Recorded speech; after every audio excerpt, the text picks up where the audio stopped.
Strip je dobil nagrado za najboljši prevedeni strip na festivalu Tinta, tako da najprej čestitke za odličen prevod. Hvala lepa. Zdaj, kako sem jaz prišla do tega stripa, je bilo pa tako, da sem bila pač letos na Grosmanovem festivalu in je imel tudi Stripburger svojo stojnico in pač sem gledala tam knjige in Bojan mi je dobesedno porinil ta strip v roke, je rekel, to moraš nujno prebrati. No, in od takrat naprej nisem več ista in zdaj smo tle. Tako da, če na kratko povzamem vsebino, dogajanje stripa je postavljeno v 70. leta prejšnjega stoletja v predmestje Seattla, kjer se med najstniki širi neka spolno prenosljiva bolezen, ki se manifestira v različnih telesnih mutacijah in sicer pri vsakem posamezniku drugače. Najstniki se brez neke pretirane drame oziroma nikakršne drame umaknejo v samoizolacijo, grejo v gozd, kjer so izolirani od civilizacije, samo občasno se pač vračajo v mesto, da grejo, ne vem, po junk food, po cigarete, po sladkarije in po droge. Imamo 4 osrednje like, Chris, Rob, Kit in Eliza. In kot se pač za najstniški žanr spodobi, so med sabo tudi romantično in intimno prepleteni. Ampak tukaj ne gre zgolj za klasični najstniški žanr, zato ker je kompleksnost tega stripa enostavno toliko večplastna, da lahko z gotovostjo rečemo, da si bojo tudi odrasli in še verjetno kakšen profesor razbijali glavo, ko bojo pač to prebirali in gledali. In zdi se mi, da je Črna luknja res odličen primer dobre prakse, kako v neko nostalgično retro obliko zapakirati še vso težo psiholoških, patoloških in družbeno-kritičnih aspektov.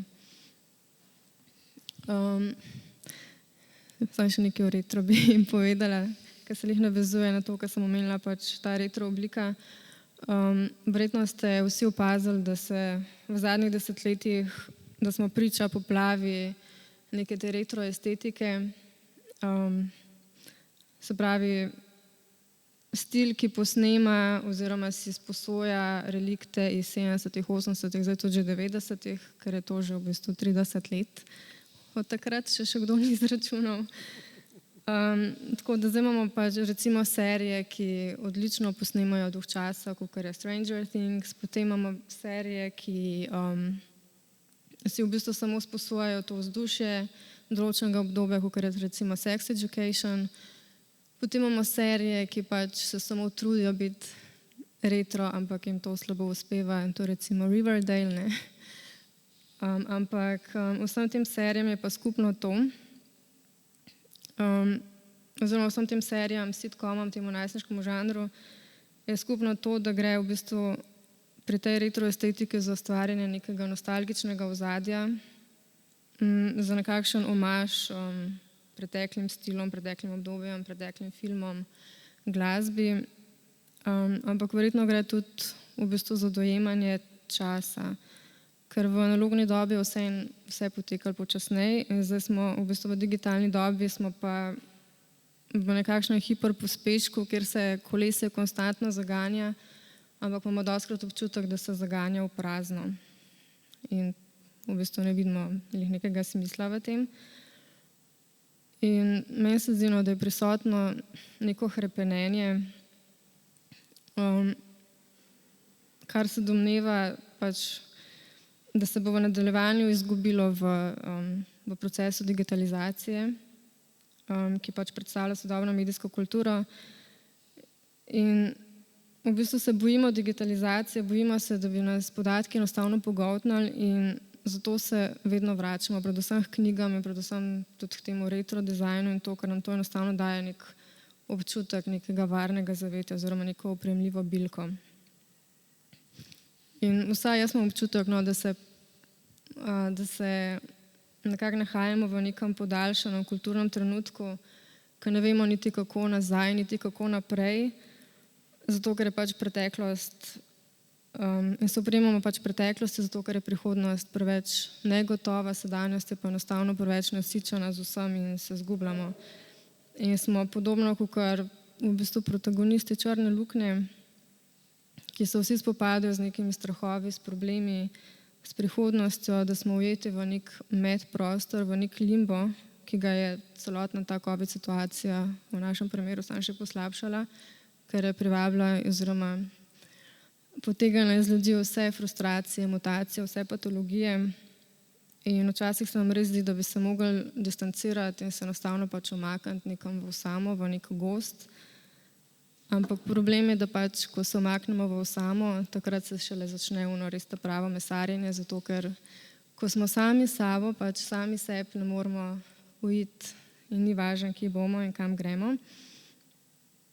In potem preberemo še Črno luknjo in pač dobesedno pademo na rit s tem zavedanjem, ker je pač paradoks tega stripa ravno v tem, da v svoji tej retro obliki, kljub odličnemu dizajnu, kljub vsem nostalgičnim referencam, ki jih najdemo noter od Hendrixa, Bowieja, Neil Younga, Lennonke, Hlače na zvon, kljub temu je ta strip tako katranasto, temen in težek, da nam v bistvu namesto prijetne in tople nostalgije privabi na plano vse pretekle in tudi v bistvu prihodne frustracije bralca. No? Tako da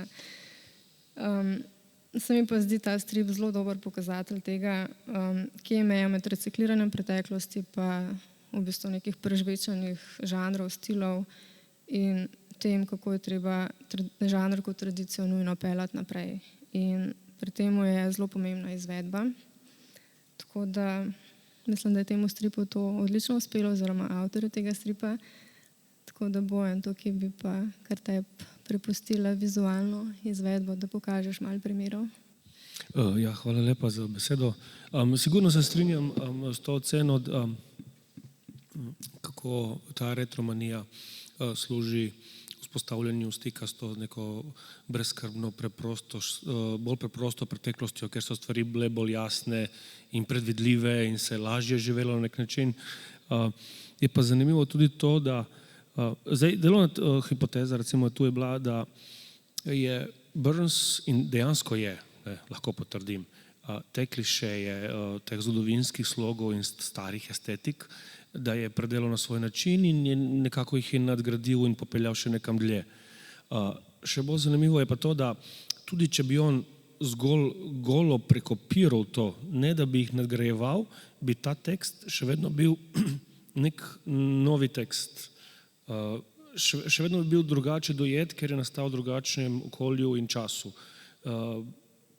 Zelo podobno kot tisti, ne vem kako je ime, tistemu avtorju za ene kratke zgodbe od Jorgea Luisa Borgesa, ki govori o človeku, ki je v Argentini v 19. stoletju napisal Don Quixota, ki je do besede natančno enak Cervantesovemu, ampak ker je nastal v drugačnem kulturnem miljeju, v drugačnih okoliščinah, se to nujno bere kot drugo delo. Tako da že brez tega dodatka, te pike na i, bi se potem ta Burnsovo delo bralo kot nekaj novega in svežega, ne zgolj kot pogrevanje starega. Tako da, še enkrat, ja, hvala za besedo. Jaz bom zdaj prišel na vizualno prezentacijo te knjige, bom pa najprej podal en pregled, en oris Burnsa, njegove estetike, njegovega siceršnjega dela, da bomo vedeli pač o kakšnem avtorju se pogovarjamo in kako se potem bomo videli, kako se to delo, Črna luknja, umešča v njegov siceršnji opus. Tu imamo eno fotko Burnsa, ki se tudi rad se fotografira, čeprav je načeloma tak skromen, nezahteven človek, ni da se postavlja v javnosti, ampak rad pozira s temi svojimi plastikami, lutkami, predmeti, action figures, pač te figuricami. Ima rad tudi ta komercialni mainstream, kič in trash, to plastiko, ki je cenena in pogrešljiva, on pa potem nekako iz nje zna povleči spet nekaj novega in zanimivega. Tako da tu ga vidimo recimo pri igri s tem koskotom, s to lobanjo, s katere vleče sluz iz nosa, se pravi, očitno so mu blizu ene take bolj groteskni motivi. Tu vidimo naslovnico ene revije Raw, ki je izhajala v 80-ih zlasti, ki je pač se proslavila s tem, da sta jo urejala Art Spiegelman in Françoise, uhajam mi zdaj ime, pač bila sta takrat par, oba sta vrhunska tudi risarja in ilustratorja in Burns je preko njih se je prebil v splošno javnost. On je sicer tudi ogromno risov za oglaševanje, mimogrede. Tako da ni zgolj risov stripov, delal ilustracije za bombončke, kot so Fisherman's Friend, v ZDA so to Altoids in za razne druge stvari, delal je naslovnice za glasbene plošče, ker izhaja spet iz subkulturnih krogov, kjer je glasba tudi pomembna stvar, pa črpa pa tudi iz literature. Tako da on je vse te razne reference iz svojega kulturnega kroga uporabljal v svojih ilustracijah in začne se nekako, vsaj v ZDA, njegova prisotnost se začne z revijo Raw. Se pravi, zelo groba, kako bi rekel, tak neizčiščen pristop k vizualnemu. To je bila revija velikega formata in potem so se avtorji lahko res izživljali s temi ilustracijami, sploh z naslovnicami. Tu vidimo primer iz njegovega stripa El Borbah, ki pa je tukaj že v barvah. On je sicer, črna luknja je črno-bela in to je okej in to je super. In tudi pač ta kulturni milje, stripovski, ilustratorski milje, z katerega izhaja, ki ga on nekako najbolj citira, je ravno črno-bel, ker se referira na stare stripe iz 40-ih, 50-ih in kasneje, ki jih je bral sam kot otrok, kot mladinec, skojevec, ki so bili seveda večinoma črno-beli. Barva njemu ni najbolj domač v barvi, bom rekel, jo pa zna dobro uporabljati, mislim pa, da najbolj zažari, ko dela črno-belo. In to je recimo en tak enostranski strip z nekaj zelo kratkega in tu se že vidi, kakšne klišeje preigrava. Vidimo v prvem okvirju pač moškega, ki gleda stran, žensko, ki ji tečejo solze, očitno zaradi tega človeka, v naslednjem okvirju ženska sanjari o mogoče nekom drugem, mogoče v sosedu, v ozadju in tako naprej. In tu se že vidijo nastavki, kaj njega zares zanima, zakaj on riše to, kar riše. Ena zanimiva stvar pri Burnsu, ki je, mogoče moram povedati malo več ozadja o njem. On je iz družine, ki se je sicer selila po državi, ampak on je takrat v svojih formativnih letih odraščal v Seattlu. In ta severozahod ZDA je takrat veljal še za eno tako skoraj nedotaknjeno območje, ogromno bolj neizkoriščene, nedotaknjene narave, ki je bila seveda tudi ekonomsko še neizkoriščena.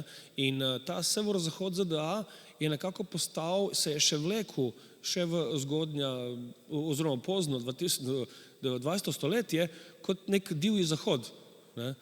In potem so prišle večje korporacije, ala Boeing, ki je tam naredil neke tovarne in tam je ogromno izobraženih ljudi, vsaj srednjo, pa šolo, pa s faksom, je tam dobilo službo in tam je, v Seattlu, zlasti v tej predmestju, ki ga Burns kaže v delu, so živeli izobraženi belci, srednji sloj, takrat ameriški, kar tudi ni naključje, glede na to, da on črpa iz teh recimo ogromno ljubezenskih stripov recimo iz 50-ih, je potem seveda ta demografska slika bo seveda takšna, kot je, se pravi, beli srednji sloj v ZDA.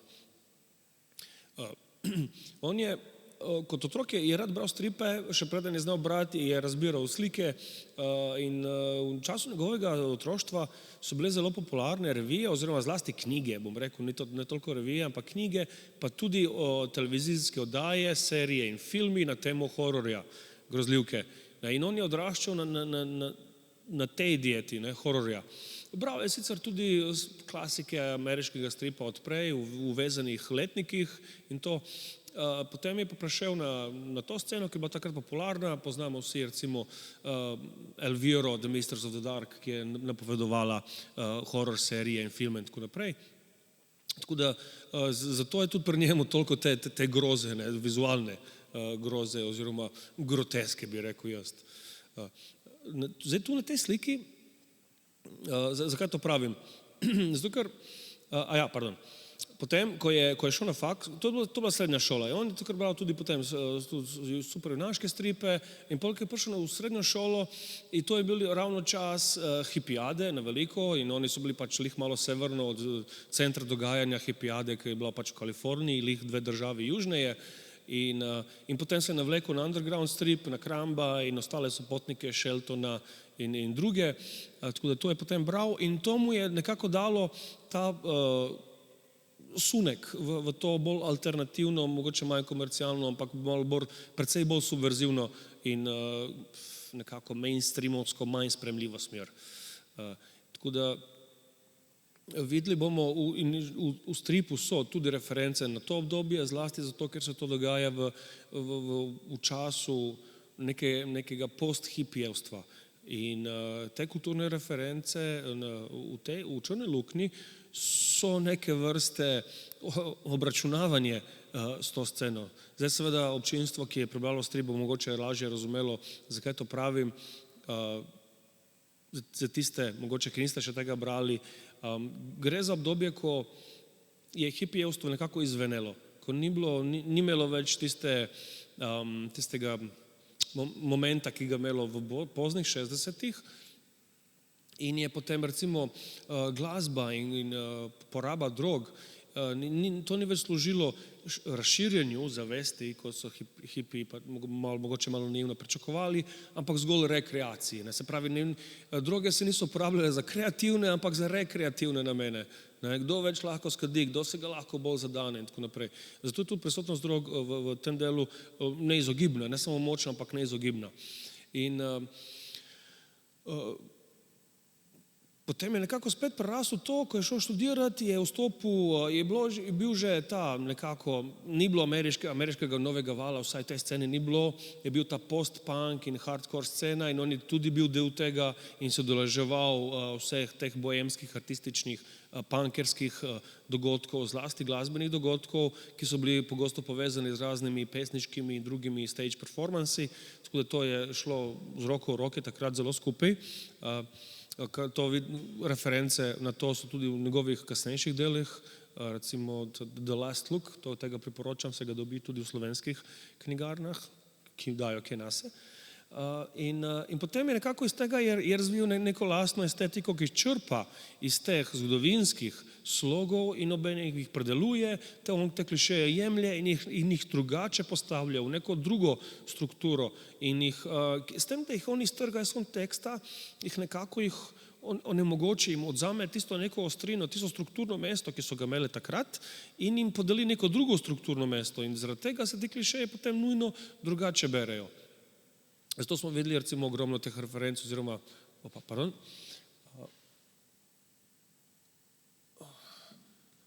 na ljubezenske stripe, na ljubiče.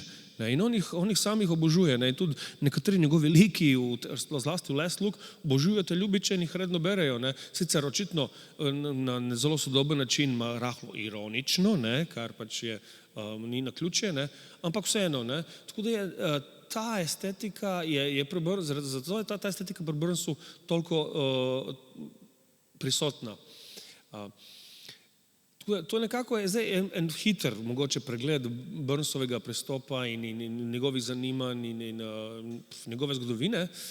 Sem pa izbral to sliko tu, da bi pokazal mogoče na eno zanimivo stvar, ki se Burns rad poslužuje in je značilna res za sodobni čas, za to postmoderno, ki rada citira, kopira, dela pastiše in kolaže in tako naprej. In sicer za prakso swipinga. Swiping, lahko bi rekli na nek način po slovensko kot neko stripovsko paberkovanje. Vrhunski mojstri stripa, nazadnje tudi Jack Kirby, vsi so swipali. Kaj to pomeni?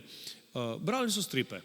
In ko jih je nek prizor zadev, ko se jim je zdel mogoče zelo učinkovit, pa zelo zgovoren, zelo nazoren, so ga izrezali in so to lepili v svoje zvezke, pa so zbirali v mapah in potem te prizore so oni reciklirali v svojih delih, s tem, da so jih malenkostno ali pa celo konkretno predrugačili.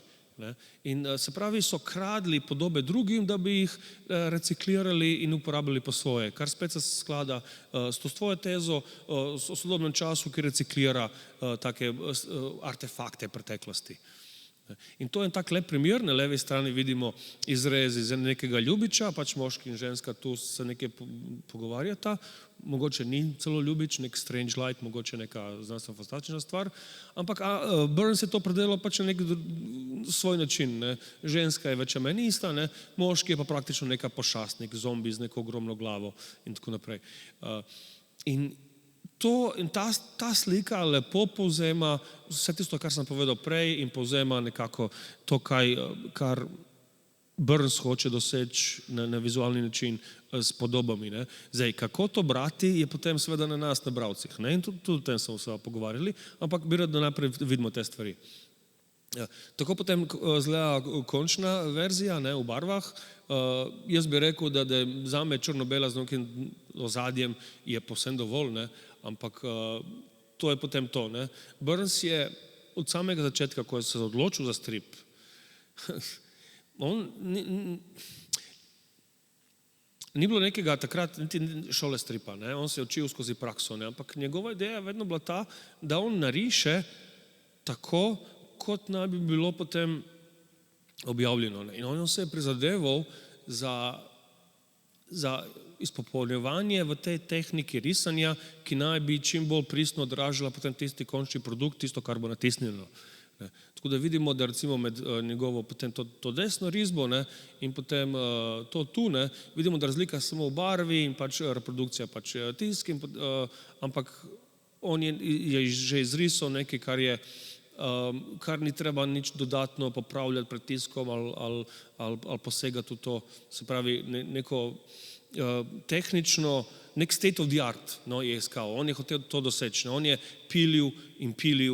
pilil svoj slog dolgo časa, preden je sploh kaj prvič izdal, ne, mimogrede. Tako da zato se mogoče ta slog se zdi ne samo prepoznaven, ampak je dognan, je doteran, je spimpan, je izpiljen, ne. In zaradi tega tudi postane prepoznaven, zlasti ta njegova izdatna raba črnih ploskov, ne, ki lepo, krasno uravnotežujejo belino oziroma barve v njegovih delih, v ilustracijah, zlasti pa v stripih.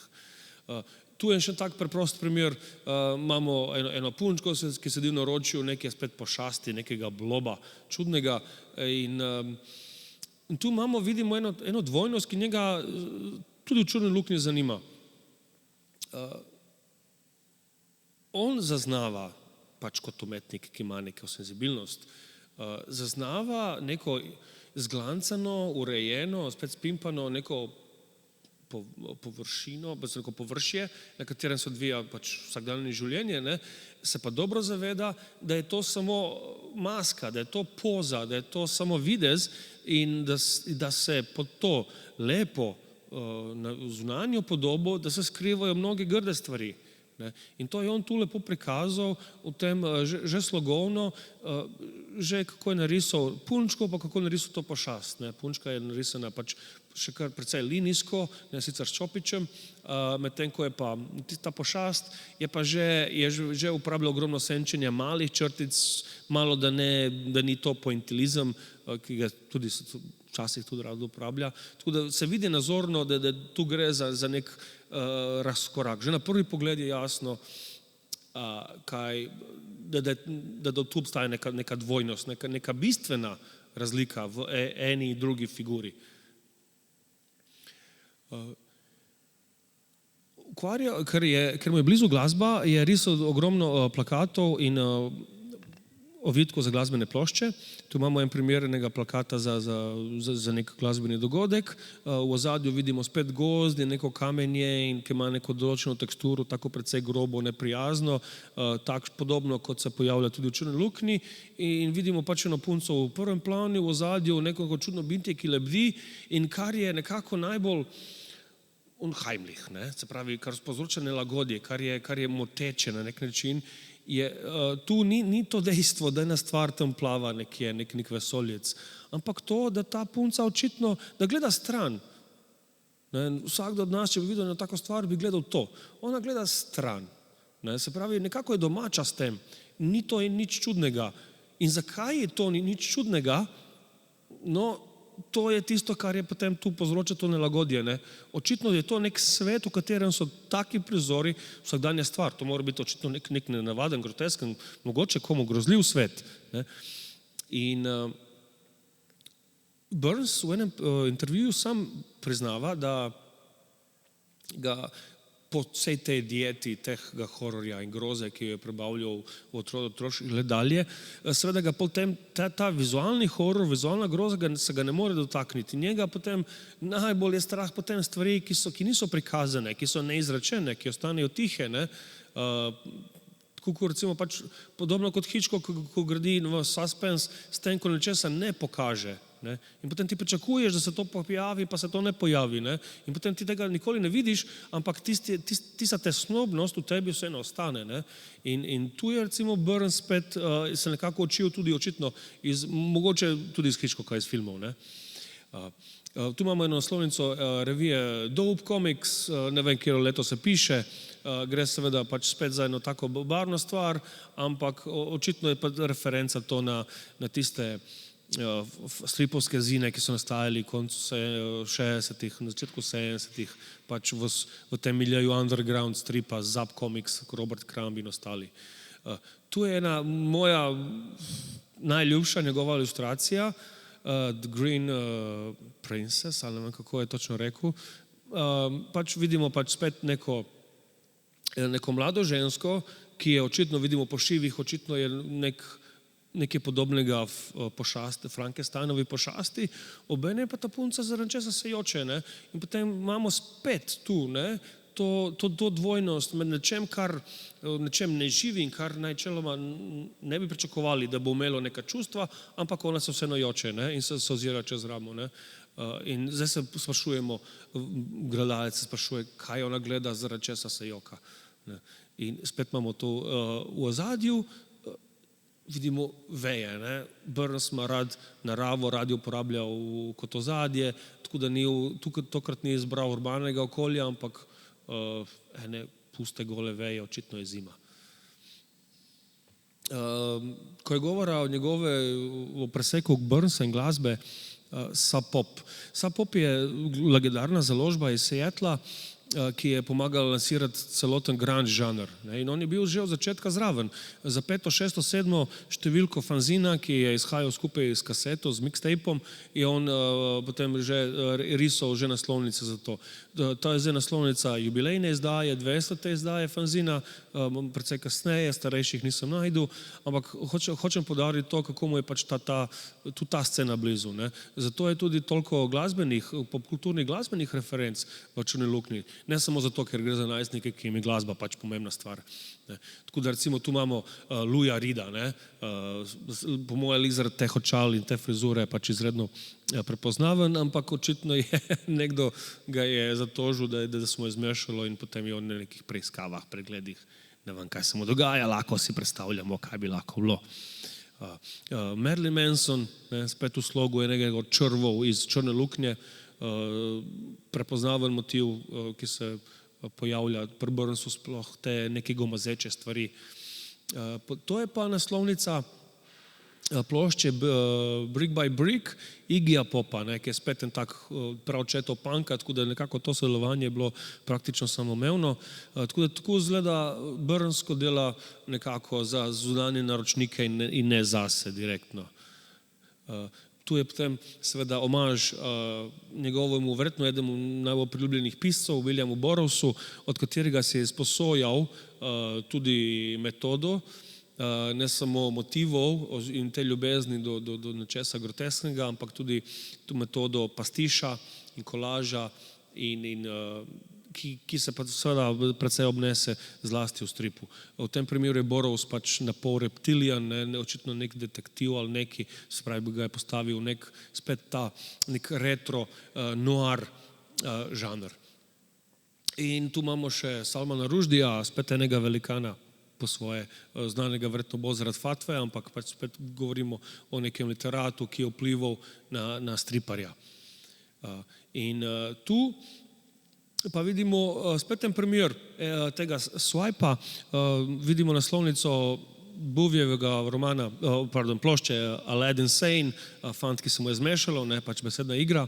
In kako je Burns tu swipal to pozo, ne, spravi do prsi z zaprtimi očmi, z glavo gleda dol, kako je potem to on pretvoril v podobo, ki je bila uporabljena v Črni luknji. In zdaj smo pri naslovnici Črne luknje, ki jo vidite tudi tu spredaj, tako da ta slika je zdaj malo bolj redundantna. Tu je pa seveda notranja oprema, notranje naslovnice knjige, kjer so pač ta srednješolski almanah s fotkami vseh dijakov, ki tukaj izgledajo pač sicer še normalni, dokaj zdravi, ampak že po frizurah, po oblekah, po tistih ovratnikih lahko že zaznamo, prepoznamo, za katero obdobje gre. Na drugi strani, se pravi na notranji strani, na zadke, zadnje strani, zadnjih platnic, so pa že tu mutirani. In kasneje, čisto na koncu, bomo videli še eno bolj sodobno predelavo točno teh modelov z te zadnje notranje strani. In potem skozi ta uvod, s pomočjo tega, spet tega grobega, ostrega trnja in grmovja, mi vstopamo v svet Črne luknje. Jaz sem izbral samo nekatere, tu imamo 10 naslovnic, poglavij.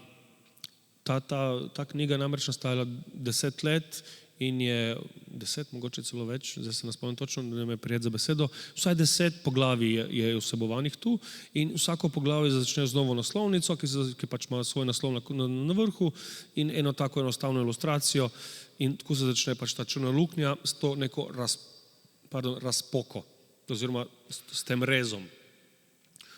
Beremo lahko kakorkoli hočemo, ta rez, to razpoko, lahko se freudovsko ali drugače to razbira, vzemite si svobodo, da razumete po želji. Ampak je pa Burns nas že tu takoj na začetku nas vrže v nek tak vzpostavi nek občutek nečesa mesenega. Se pravi, on tu vzpostavlja ta občutek, da je meso pomembno, da je telo pomembno in telesne spremembe so seveda ponovadi najbolj grozljive. Vajeni nismo videti zdravo, normalno, pač po narekovaj normalno, se pravi zdravo telo in vse, kar je odklon od te norme, nas odbija. Ob njega po drugi strani to privlači. Tako da nas že na začetku nas upelje, nam nakaže, kako bo to izgledalo. To je eden od naslovnica enih zgodnejših poglavij, ampak vidimo tu eno roko, ki izgleda, kot da raste iz teh dreves, orjaška roka. Ampak prvi pogled je zmoten, ker ko preberemo celo knjigo, prepoznamo to roko iz kasnejšega dogajanja, ki sledi kasneje. In to je en primer,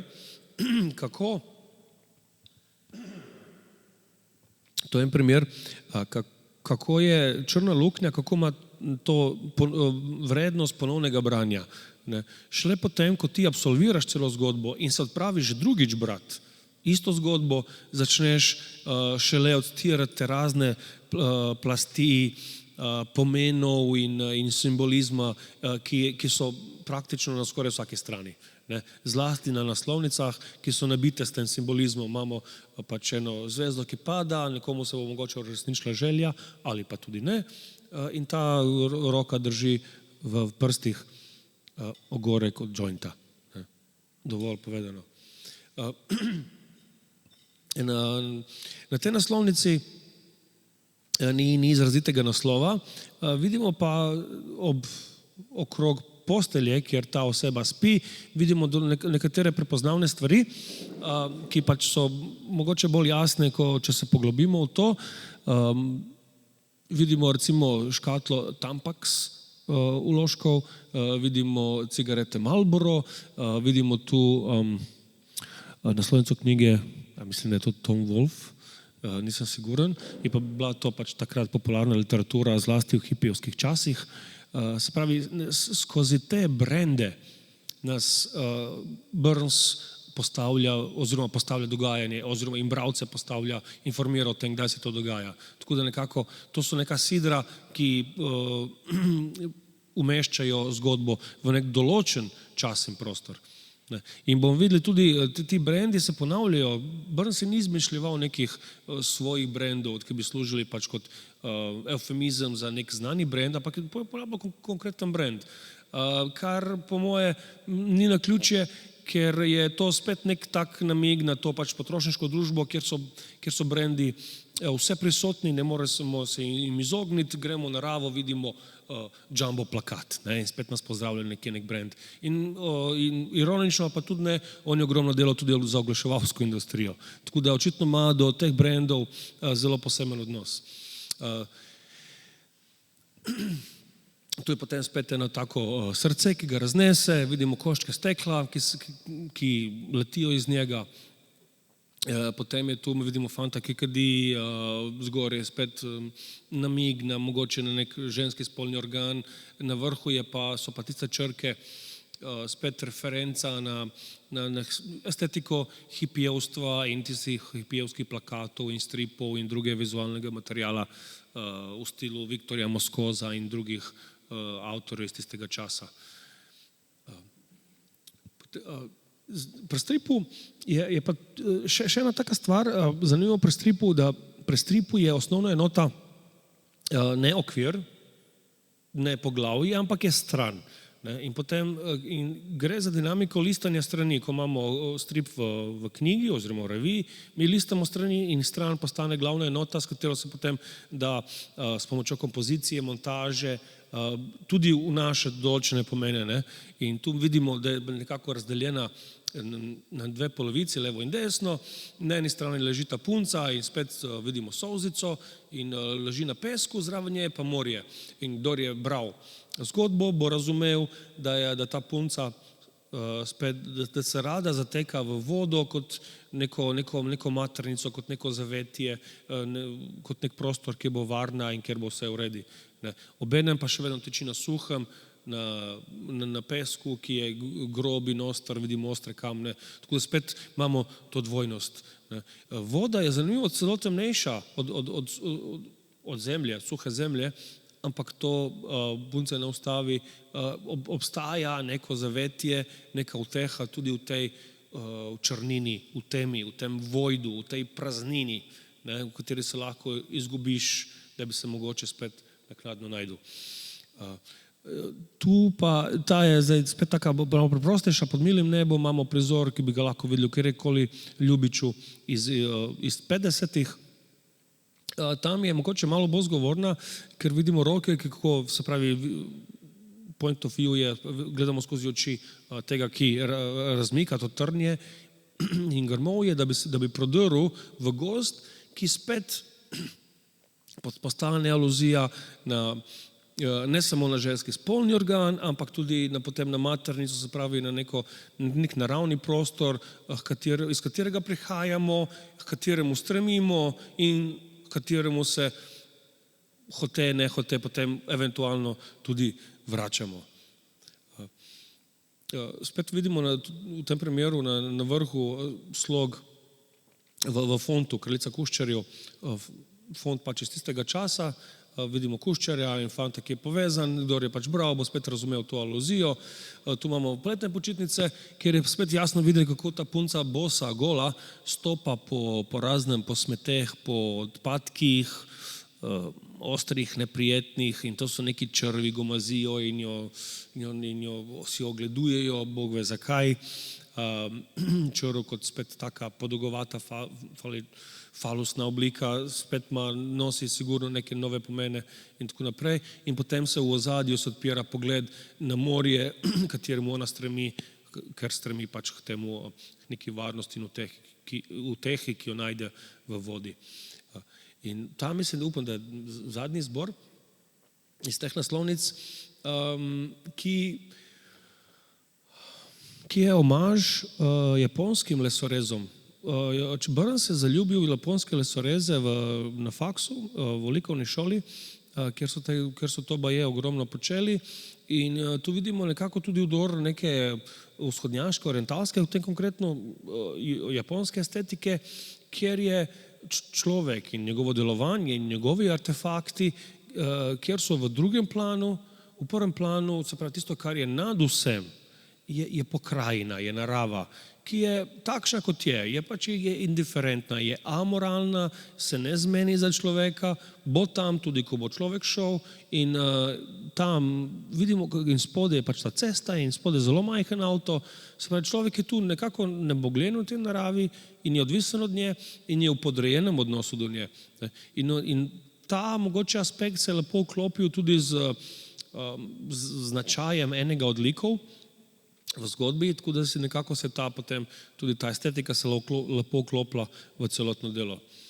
V nadaljevanju tu so pa še eni primeri iz samega stripa, ki so spet polni simbolizma in zelo eksplicitnih, ali pa manj mogoče eksplicitnih stvari. Pač njemu se je zavrtelo v glavi, je padel skrb, ga je spotilo, ker je videl ta rez na žabi in to ga potem vidimo ta rez na podplatu, ki se zgodi, ki je del zgodbe, ne, ampak to je napoved tega, ne.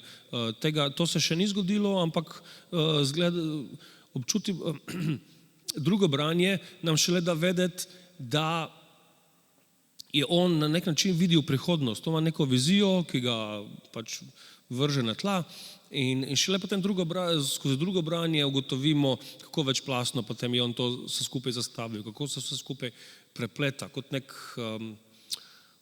kot neka bodeča žica, ki se tako malo gre naprej, malo pa gre nazaj, ne? Ampak vseeno potem gre v neki smeri, ne? Kot neka taka gosta spirala. Tako da take simbolike, zlasti teh razpok, teh falosoidnih oblik, kač, vode, tega je ogromno. Zlasti ta telesni horor, ko imaš ti pač nekaj narobe s telesom in to te potem ti povzroča nelagodje. Ne.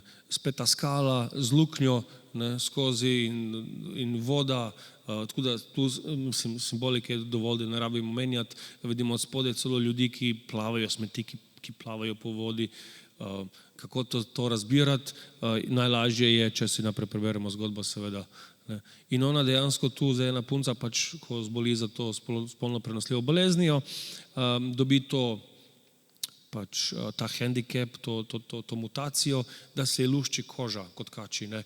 In ta prizor, ne, kako ona gotovi, da ima na hrbtu to razpoko in začuti to kožo, ki odstopa od nje, ne, je krasna metafora in je zelo očitna, zelo direktna metafora za njeno počutje, ko ona dobesedno hoče zlesti svoje kože. In ta mutacija in to dejansko jo omogoča. Ne? Tako da to je tak res zelo nazoren, grafičen način, kako prikazati to nelagodje v telesu, ki ga izkušajo zlasti najstniki, ne? Ki se soočajo s spremembami na svojem telesu. Ne, ki so kar naenkrat hude, ne, hitro zrastejo, pojavijo se jim prvotni, drugotni spolni znaki, prsa, hrbet, ne vem, vse živo. In seveda oni so potem tisti, ki se s telesom zaradi tega tudi največ ukvarjajo in se počutijo nelagodno v lastni koži, kot je tu dobesedno Burns prikazal. Ko govorimo o moči stripa, govorimo o tem, da je to, govorimo o narativnem mediju, ki pa se lahko poslužuje ne samo proznih oziroma diskurzivnih prijemov, ampak tudi likovnih, vizualnih prijemov. In recimo ta stran je razdeljena na dve polovici in tu vidimo menjavo točke gledišča, ne, point of view, tu se iz ene polovice preklopi na drugo. Ne. Zgleda, kot da je to ena oseba, ampak ne, to so dve različni osebi, ki govorita svojemu sogovorniku, ne, se pravi punci pa fantu. Tu je pa, in še nekaj, kar je zanimivo, ta rob risbe je vijugast. Praviloma je raven, lahko je z roko potegnjeno pa z ravnilom, ampak praviloma je raven. Ne. In to ponovadi pomeni pač neke dogodke, ki se dogajajo zdaj in so nekako objektivni, preverljivi. To je to, kar se dogaja. Medtem, ko imamo te vijugaste krivulje, to ponovadi pomeni, da gre za nek spomin, za neko rekolekcijo, se pravi, za spominjanje nekoga, kaj se je dogajalo, za obnavljanje dogodkov. In to obnavljanje je vedno tako rahlo, negotovo, ni povsem 100%. Kasneje bomo videli, potem se ta se še kasneje potencira, tu pa že vidimo, kako ta struktura, ta mreža, ta delitev že počasi razpada. Na vrhu je še nekoliko toliko ravna mreža, ampak potem se že sesuje in je vse že malo manj zanesljivo. Ne? Spomin je efemeren, je šibek, je izmuzljiv in to potem eskalira sploh v tem spominu, ko ona preverja ali noseča, kar je seveda ena taka za najstnico, ena taka pomembna in usodna, pomembna stvar, pretresljiva, močno čustvena, tako da ta močna čustvenost vpliva tudi potem na njeno reprezentacijo tega dogodka pri sami sebi. Tako da na takšne načine vse, recimo, strip lahko rešuje in prikazuje zelo subtilno, zelo mogoče ne direktno prikazuje vse ta čustvena stanja zgolj z organizacijo podob na strani. Recimo, tu se potem je že rez na sedanji čas in resničnost. Ona obuja spomine in potem preklop na tisti čas, ko se to dogaja. Tako da tu je to, recimo, mislim, mogoče se komu zdi to samoumevno, ampak ljudje pač beremo stripe tu včasih zelo hitro in potem tega niti ne opazimo, če se pa posvetimo temu, pa opazimo in vidimo, koliko je vse tu v bistvu, kako je stvar premišljena in razumemo, zakaj je avtor rabil 10 let, da je narisal teh sicer 380 strani. Izurjen avtor jih nariše v letu ali dveh.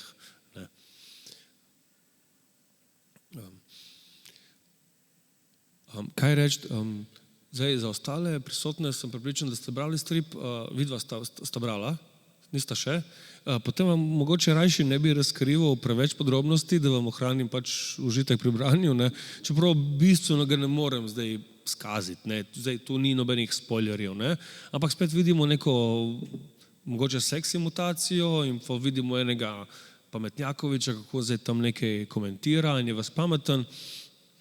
In ko govorimo potem o nekem ljubezenskem, erotičnem stripu, je potem nujno, da pride tudi do takih situacij, do takih namigovanj na sam spolni akt. Spet še en primer te spominjanja in teh fragmentov in te negotovosti in nezanesljivosti spomina, ki pač imamo ga, takšen je, kakršen je. Ta je na meni mogoče bolj zabavnih strani, zlasti spodnji okvir, ko je on na tripu in mu dogaja. In je dazed and confused, kot je sogovornica prej fajn komentirala.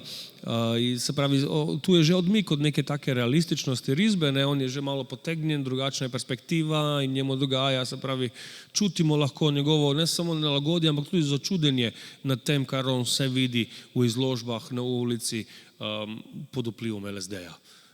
Tako da smo bralci hote, nehote potegnjeni tudi v to uživanje drog, mogoče malo dobimo občutek, kako bi to lahko bilo, če bi sami probali.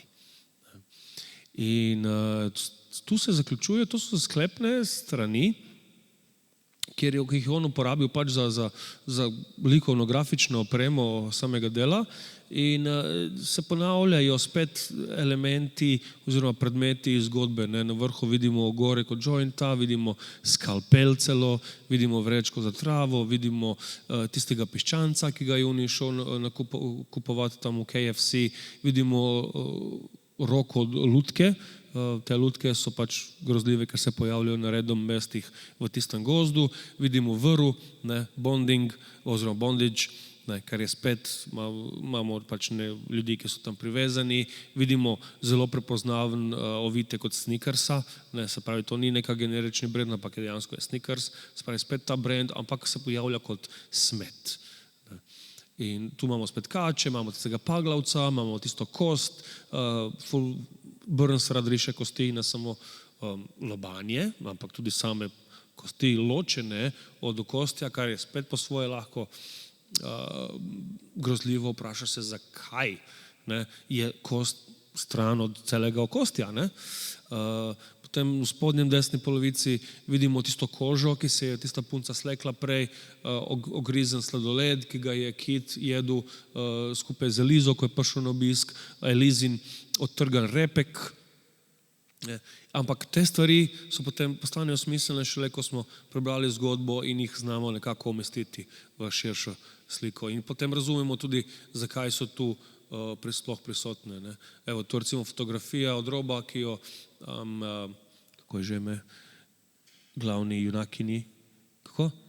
Ja, no, kako je pač ona simbolično zakoplje, vidimo spet isto žabo na levi, ki je Kit seciral v šoli, na desni strani je tista pipa, ki sta jo skupaj z Elizo kadila, vrečka trave, razbito steklo, na katerem se ona poreže in tako naprej. To je pa spet primer Burnsove grafične opreme dela. Očitno je bilo porabljeno za tiste serializirane izdaje, ki jih je bilo spet 10, ki so pač izhajale v formatu zvezka in potem je šele naknadno je to delo bilo potem zbrano v integralni obliki skupaj. Ne. Tako da tu vidimo pač to spremembo, ne, med pač še zdravim fantom in potem tistim, ki ga je pač prizadela ta spolno prenosljiva bolezen. Vidimo pač, da to je isti fant, če ne drugega po nosu in po zobovju, ne, ki je isto. Tu je pa en, nimam imena tu, je pa en mlajši avtor, očitno fan Burnsa, je pa potem s pomočjo digitalnih orodij, ne, je potem predelal tiste fotografije, oziroma ki jih je Burns narisal iz almanaha, da bi izgledale realistične. Ne. In to sem pač najdel v eni skupini na Facebooku posvečeno Charlesu Burnsu, pač, kjer potem fani se izmenjujejo te podobe in tu vidimo recimo, če bi bil posnet mogoče nek film, ne, po Črni luknji, ne, kako bi ti ljudje dejansko izgledali. Ne. Tako da mu postane mogoče ta mutacija še bolj oprijemljiva, še bolj nazorna, še bolj realistična, še bolj verjetna, še bolj možna. Ne. In zaradi tega potem tudi še bolj odbojna in tako naprej. Žal je ta projekt, bila je ideja, da bi posneli film in to so se potem razni producenti in režiserji so si podajali vodenje tega projekta, na koncu se potem nič ni izcimilo iz tega, ampak glede na to, kar je Anja povedala prej, glede na to, kako kulturna industrija rada reciklira kulturno zakladnico doslejšnje ustvarjalnosti. Ne. Ravno William Burroughs, ne, ki ga Burns rad uporablja ali omenja ali referira, ne, je izjavil slavno Loot the Louvre. Se pravi, imamo Louvre tam, kjer so umetnine, oropajmo to, uporabimo to, poslužimo se tega, ne, reciklirajmo se to, ne, vzemimo si to in naredimo nekaj z tega. Ne. Tako da jaz mislim, da lahko prej ali slej pričakujemo, da se bo enkrat pojavila vsaj miniserija, če ne že film, posneta po knjižni predlogi Črne luknje. Jaz se zelo veselim tega momenta, no. Moram reči, sploh, ko sem tole videla. To je to, no. Nekje sem prebrala, da ne bi bil to najbolj freudovski grafični roman, kar jih boste kdajkoli prebrali.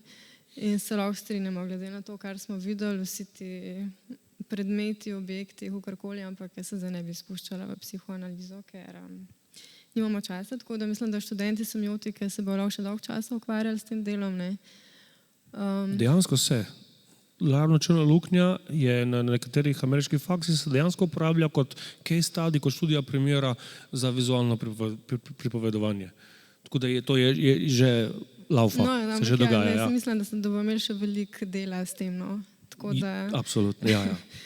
Tako da se bo mogoče zdaj raj dotaknili na teme žanra. Okay. In v bistvu čisto hiter, kaj pravzaprav je žanr. Ne? To je pač literarna zvrst, ki sledi neki določeni zgradbi, strukturi, ima določene teme, motive in ker so te formule pač dobro preračunane in ker žanr izpolnjuje pričakovanje bralca, se dostikrat ga meče v bistvu v isti koš kot trivialno literaturo. Ampak s tem se mu dela v bistvu krivico, ker kakor smo videli na vseh teh primerih, ki jih je Bojan zdaj pokazal, v bistvu vsa ta večplastnost, ki jo tukaj vidimo, je tisto, kar dela literarno delo, v bistvu tudi žanrsko delo, literarno delo. Trivialna književnost v bistvu je že od nekdaj, samo da so včasih rekli ljudska književnost. Pojavlja se pa bolj tako strokovno. V 18. stoletju, ko so pa začela rasti mesta, povečevalo se število prebivalcev, z obveznim šolstvom je pač naraščala stopnja pismenosti, industrializacija je pocenila produkcijo knjige in tako je pač vedno več ljudi bralo. In najpogostejše tematiki sta bili poleg ljubezenske tudi pustolovska. In potem v 19. stoletju se v bistvu ta pustolovski žanr razširil še na vse žanre oziroma razdelil na vse žanre, ki jih pač poznamo tudi danes. Se pravi zgodovinski roman, grozljivi roman, fantazijsko pripoved in to.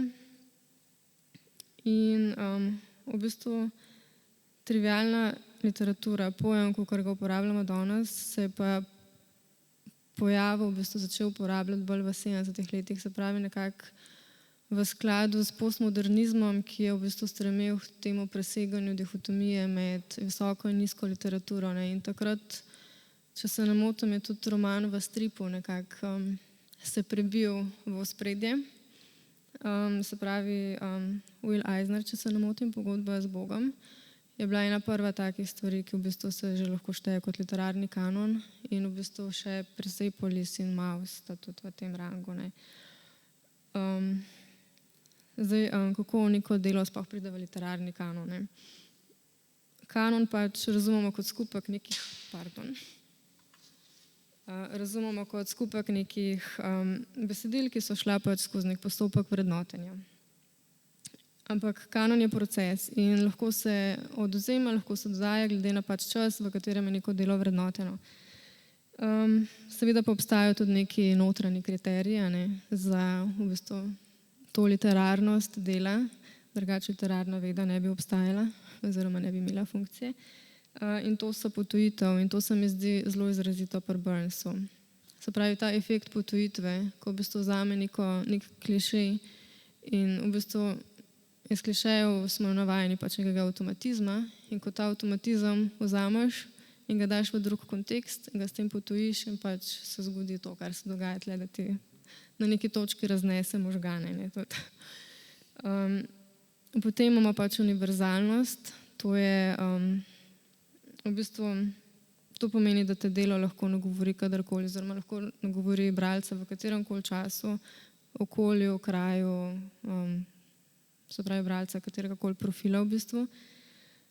Potem imamo še večpomenskost, tle je itak toliko večplastno vse, da tle mislim, da nimamo kaj komentirati. In pa v bistvu tudi autoreferencialno, se pravi, da se skozi nekako, da delo skozi opozarja na to lastno kompozicijo in strukturo in v bistvu tudi žanr. Tako da ja, zdaj glavni izziv žanra je v bistvu to, kako zadovoljiti publiko in v bistvu biti izviren ob tem. Ampak mislim, da Burns je tle uspel, zato ker v bistvu pri vsakem branju boste našli neko novo razsežnost in v bistvu to je tista kvaliteta, ki presega žanr. Vsaj jaz sem pač to tako brala. Tako da Bojan, se strinjaš? Mislim, kako ti vidiš mejo med klišejem pa recimo klasiko? Mejo med klišejem pa klasiko? Kje je tista meja, da nekaj je klišej, nekaj pa je lahko že, mislim, nekaj pa je klasika? Ja, klišej je klasik, ki smo ga prevečkrat citirali, verjetno tako zdaj na hitro, če se opredelim. Klišej ima nekaj, ima slabšalni prizvok, in klasiki pa naj bi bilo nekaj povzdignjenega, se pravi dobrega. Se pravi, lahko bi rekla, da Črna luknja je klasika, oziroma sodi lahko že med klasična dela. Ja. mogoče, kaj pa veš, mogoče bo čez 50-100 let bo črna luknja postala kliše. Ne? Spet gre za neke mogoče kulturne, družbene okoliščine v nekem času, ki določajo, kaj je potem kliše in kaj je klasik. Nekako se rekla, pač kanon je proces, stvari se meče ven in se dodaja druge noter. Ne? Zdaj, ta prava umetnost, ne, je tista, ki prestane ta preskus časa in se obdrži v kanonu. Ne. Kliše je, jaz vidim prej kot neko pomagalo, kako doseči nek učinek in če je ta učinek dosežen in če avtor izpolni svoje poslanstvo in potem bralstvo to pripozna to kot takšno, potem to postane iz klišeja, lahko postane klasik. Ne. Tako da je mogoče je kliše lahko gradnik nekega bodočega klasika. No, sej pri kanonu ima tudi velika recepcija bralca, recimo, pomembno vlogo, ne, tako da. Zdaj, jaz nisem tako zelo podkovana v stripih, tako da jaz nekih referenc med branjem stripovskih nisem mogla najti, sem najdla pa v bistvu veliko drugih, no. Recimo ta zdolgočasenost te privilegirane mladine in to neko napolsansko vzdušje me spomni recimo na The Virgin Suicides, recimo to bila ena taka prva asociacija. Potem ta hedonizem in sploh te portreti teh grdih ljudi, ki postajajo vse grši, ne, me spomni na klasiko, seveda slika Doriana Graya. Potem ta distopija in v bistvu ta ljubezenska zgodba nesrečna me spomnila na Ishiguro, se pravi Nobelov nagrajenec 2017, Never Let Me Go, sicer tista distopija, ki je usmerjena v prihodnost, no, tako da je ni čisto, ampak čisto vzdušje. No. Pol pa v bistvu največja referenca, no, ko sem jo pa jaz najdla tle, je pa v bistvu neka presečnica med kombinacijo dveh narativnih ravni, in ena je realistična in ena je fantastična. Tle recimo mi je zelo padalo v oči, da so liki zelo realistično predstavljeni, niso zelo popačeni, imajo te mutacije, ki pač delujejo čisto naravno v bistvu. Ne. In me je spomnil nekako na Parfum, na Zuzkindov Parfum in v bistvu na Sestro sna od Roberta Schneiderja, ki je tudi v bistvu postmoderni roman. Oba romana delujeta nekako na teh prvinskih nagonih, v Parfumu je pač voh, v Sestri sna je sluh. In v Parfumu je tudi zelo, se mi zdi, ta seksualni naboj prisoten, ampak nares tak zelo prvinski nagon. No. Pa mogoče še ena zelo klišejska najstniška referenca Trpljenje mladega Wertherja. Ampak tle ne bom pač preveč naprej razlagala, da ne bom razkrila zgodbe. Tako da, če se oprem zdaj nazaj, če se oprem na romantiko, nekatere romantične prvine tle so zelo očitne. Se pravi, neuresničena ljubezen, hrepenenje, pobeg v naravo, potem ta romantični topos, se pravi, iskanje ljubezni vodi v pogubo, samozadostnost in izolacija so tudi taki tipični romantični atributi, ko se nekako posameznik samo izolira prostovoljno in se v tem kaže nekako apolitičnost in pasivnost posameznika, ki ne čuti nobene odgovornosti do zunanjega sveta, tako da tle imamo v bistvu tudi družbeno kritično razsežnost dela. Ne. In potem pa predstava protagonista kot neke iznakažene grde figure, kar je pa več kot očitno. Ne. Ampak vse te groteskne podobe, vsaj meni, vzbujajo neko sočutje, v bistvu odpor in sočutje obenem. Ne. In kar je pa najbolj bistveno, je pa to, da mi vzbuja predvsem to ungeheim. Ne. Se pravi, das Unheimliche, se pravi to nelagodje oziroma srhljivost, ki ni tako zelo očitna, ne deluje tako na vizuali, ampak je bolj občutek, ki ga imaš, ko zadevo bereš oziroma gledaš. In ne vem, jaz to nelagodje dojemam kakor neko čudno mešanico domačega in čudnega, se pravi znanega in čudnega, se pravi neke podobe iz otroštva, ki so se prelevile v nek občutek tesnobe in to do take mere, da bi se najraje strgal iz kože, kot je naša protagonistka. Ne? In ja, ne vem, zanima me tudi, kako ti vidiš to, zakaj nas v bistvu to srhljivo tako privlačno. Lih zaradi tega, ker ga v bistvu ne moramo ubesediti, ne? Ker ga ne moramo razložiti.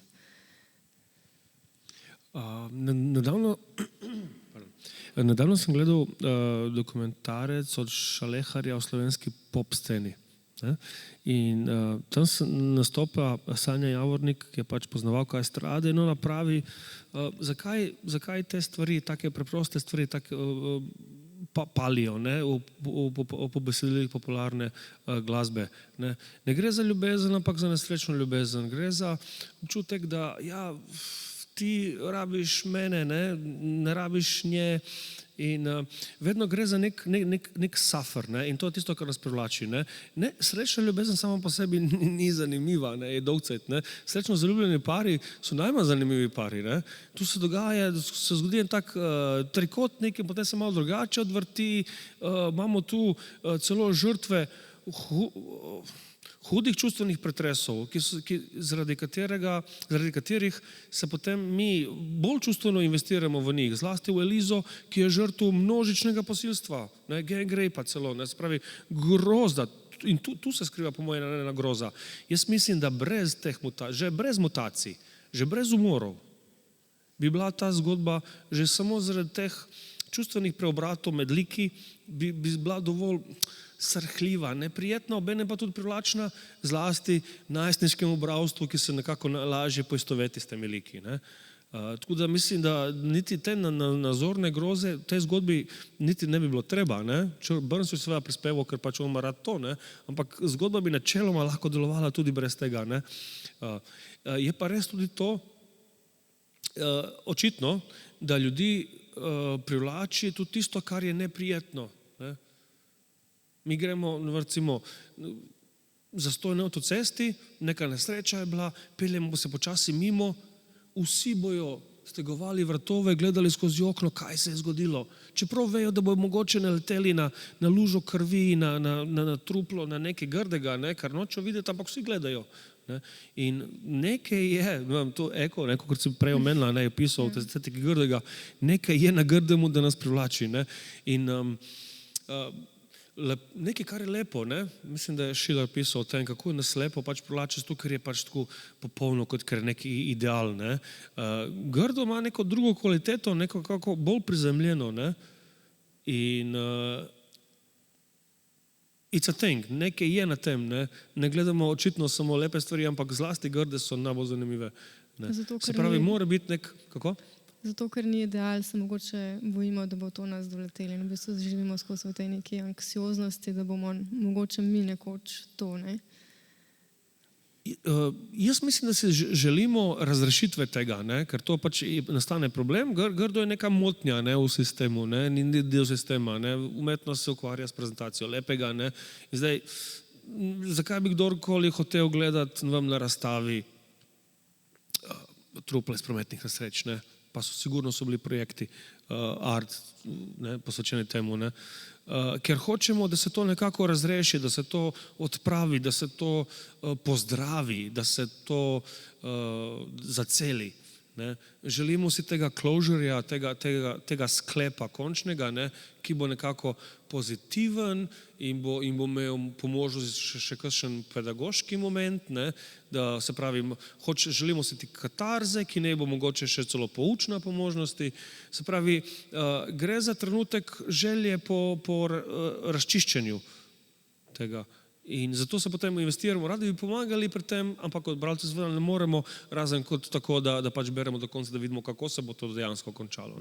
In bralci bi bili nezadovoljni, če zdaj, grem staviti, vsaj poprečni bralec, bralka, če to kje obstaja, kaj takega, bi se želel, da potem Eliza in Keith, da potem skupaj končno nekako zbežita stran iz tega grdega sveta, iz tega grdega okolja in da gresta nekam po svoje.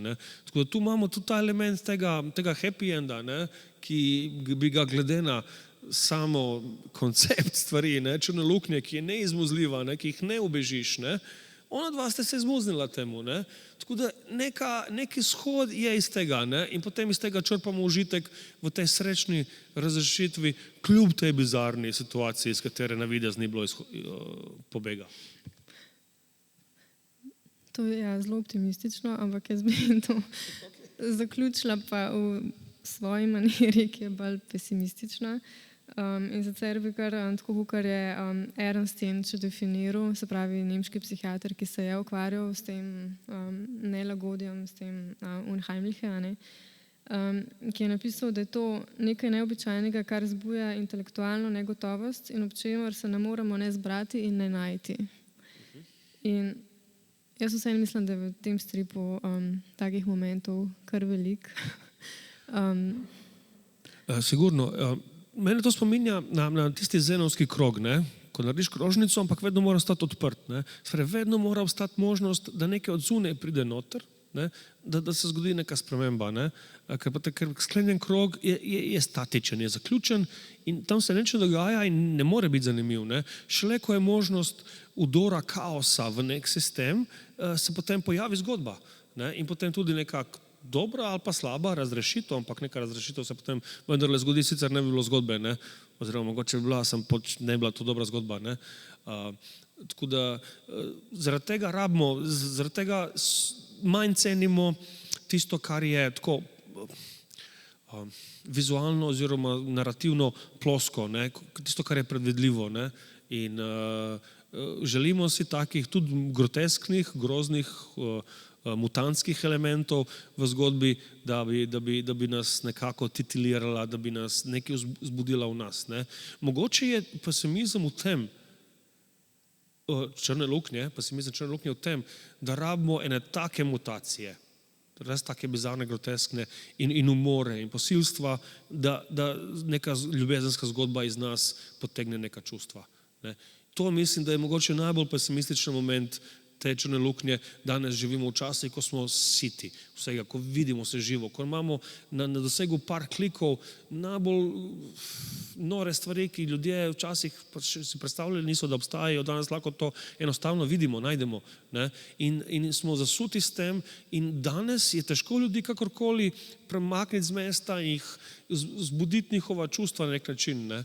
In to, da mora biti neka ena taka groteskna stvar v neljubezenski zgodbi, se mi zdi že dovolj slab kazalnik duha časa, tega zeitgeista, v katerem živimo. Tako da lahko se strinjam s tvojo pesimistično oceno, absolutno. No, saj glavni protagonist, mislim, eden izmed Kic je že v bistvu na prvi strani, ko je razrezal to žabo, ko je zagledal, ko se mu razprla ta črnina, je rekel, da je najdel neko zavetje oziroma neko toplino v tej črnini. No. Tako da mogoče bi jaz s tem stavkom kar zaključila najin pogovor, pa naj bralci potem si ustvarjajo svoje mnenje na podlagi prebranega. Večkrat prebranega? Večkrat prebranega, tako je. Tako da Boja, najlepša hvala za pogovor, za prevod, pa želim še veliko stripovskih uspehov. Knjigo pa seveda lahko kupite v knjigarni Azil. Hvala. Hvala tudi mene.